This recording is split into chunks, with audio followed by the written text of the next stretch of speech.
Hi, I'm Jacqueline, and this is Little Man. And we're going to show you a couple of different ways you can use your comfy cone. So one of the biggest questions that we get is, what if my dog can't see? Why should I get the comfy cone over the plastic cone? My dog needs their peripheral vision. Are they going to have tunnel vision?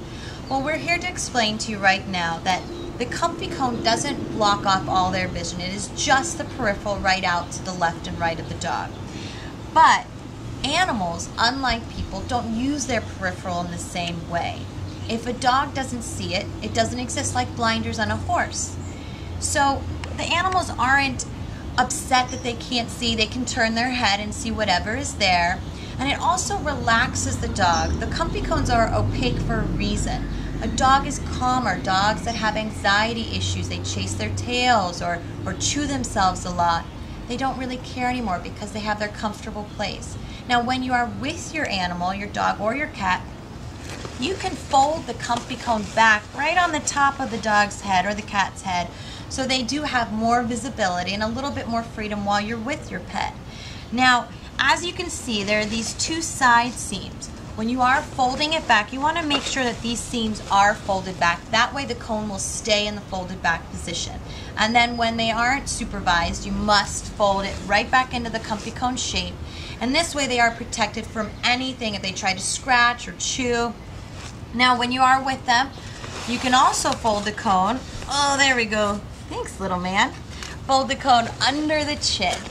This way they can eat and drink more freely, and when you're with them, just leave it like this. As long as you're supervising your pet, you're okay.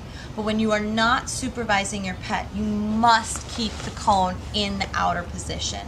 This way they are fully protected and the cone will work.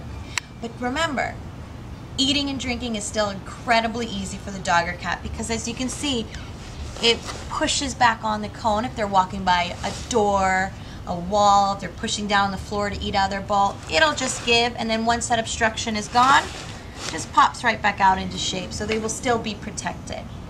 Now, if your dog or cat has a shoulder wound, a feeding tube, any upper body issue, you don't need to put the cone on outward in front of the face. You can take the cone and you can put it on like a cape. Right, little man? Hey, little, why don't you sit up with me? It might be a little easier. Come on, up, up. There you go. There we go. So let's put him right here. Velcro it nicely. And there you go. So a lot of doctors who do shoulder surgeries, they don't want to pack the wound in. This way, you put the comfy cone on it. It's soft, it's cool to the touch. Even the black on the inside, it's not cotton, so it doesn't heat up the same way as cotton does. So it doesn't get that hot. It doesn't absorb heat the same way. But this way, air can still get to any wound to heal.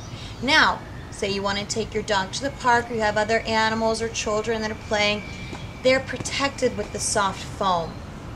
They are always protected with the comfy cone. As long as the comfy cone is put on properly, they are very comfortable. But look, little man has longer legs than other dogs and cats.